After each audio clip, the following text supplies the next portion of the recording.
Fala pessoal, eu sou o Luciano Teixeira e no final do episódio 10 de X-Men 97 nós vemos os X-Men divididos entre passado e futuro, e tanto uma linha do tempo quanto a outra tem a ver com um vilão, o Apocalipse. Mas e agora?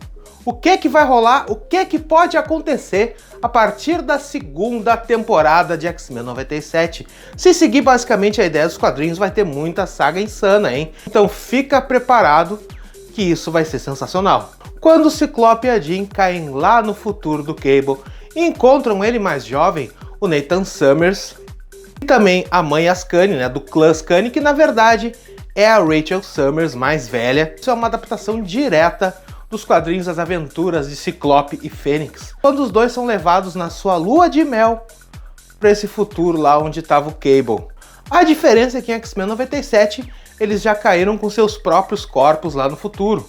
Já na minissérie dos quadrinhos, eles ganharam corpos novos, porque eles não suportariam a viagem no tempo, e foram levados justamente pela Rachel, pela mãe Ascani, para poder criar o Nathan antes dele se tornar o Cable, porque ela estava gravemente ferida e muito provavelmente iria morrer. A outra grande diferença é que em X-Men 97 a gente não vê a mãe Ascani ferida e em perigo até então.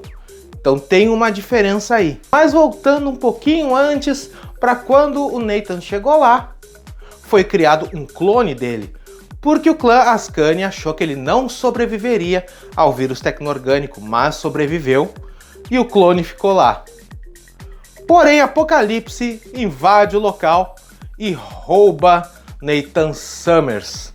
Só que não é o Nathan, é o clone. Ele acabou roubando o clone pensando que era o verdadeiro Nathan, porque a ideia do Apocalipse é utilizar o corpo do Nathan Summers, que é um mutante extremamente poderoso, um dos mais poderosos, como receptáculo, porque ele está sempre trocando de corpos. E lá no futuro não está dando muito certo essa troca de corpos, ele está cada vez mais enfraquecido. E é aí que surge conflito, o clone do Cable, e isso vai gerar uma saga gigantesca nos quadrinhos.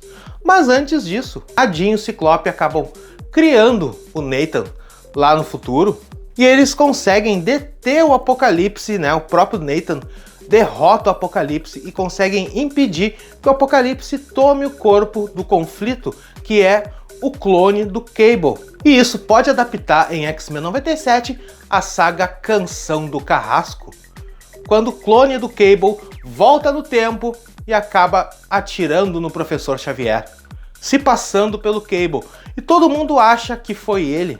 Isso acaba gerando um confronto entre X-Men, X-Factor e X-Force. E também a consequência disso é o vírus legado, que acabou atingindo vários mutantes morreram, inclusive a Illyana, irmã do Colossus a Magia, morreu com o vírus legado. Será que pode acontecer a Canção do Carrasco na próxima temporada de X-Men 97, com o conflito se tornando um dos inimigos principais da próxima temporada de X-Men 97? Comenta aqui embaixo. Por outro lado, nós temos os outros X-Men que caíram lá no passado, exatamente na fase em que o En-Sabanur era ainda mais novo, ainda não tinha tido essa ascensão como Apocalipse. Aquelas cenas já lembram diretamente a saga A Ascensão do Apocalipse, que mostra a origem, mostra como realmente o En-Sabanur se tornou o Apocalipse. Eu já tinha falado no vídeo anterior uma possibilidade dos X-Men estarem divididos no tempo entre passado e futuro ser obra do próprio Apocalipse. Mas também existe uma outra possibilidade de não ser ele, de não ter sido o Apocalipse o responsável por ter mandado os X-Men, e sim o contrário. Porque a gente está vendo que o Apocalipse vai começar os seus objetivos de dominação mundial ali, criando os Cavaleiros do Apocalipse, como por exemplo o Gambit, talvez até o Wolverine, Tempestade, Morpho e por aí vai, isso eu já falei em outro vídeo também. Mas quem foi? Quem mandou os X-Men pro passado e pro futuro? Se pegar a lógica dos quadrinhos, quem levou o Ciclope e a Jean pro futuro, lá pro futuro do Nathan Summers, foi a própria mãe Ascani, a própria Rachel Summers.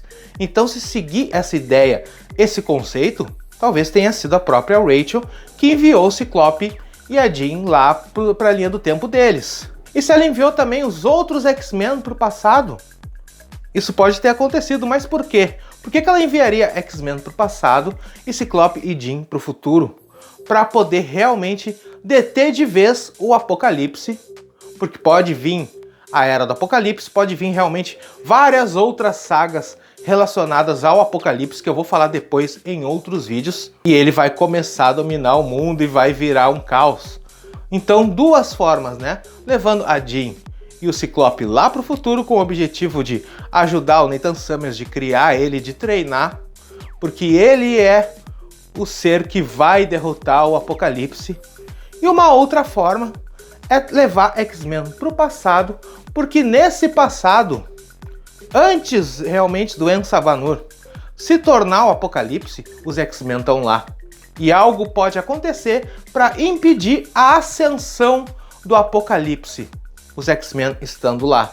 Então é uma maneira de atacar o Apocalipse tanto no passado quanto no futuro. Diz aí se faz sentido, mas se algo der errado, aí pode realmente acontecer a Era do Apocalipse, que eu vou falar mais pra frente, vai ter muito mais vídeo, mas se você quer saber absolutamente tudo, todos os detalhes de X-Men 97, se inscreve no canal, ativa o sininho, deixa aquele like para não perder absolutamente nada. Eu vou deixar aqui na tela a playlist completa e mais um vídeo falando tudo sobre X-Men 97.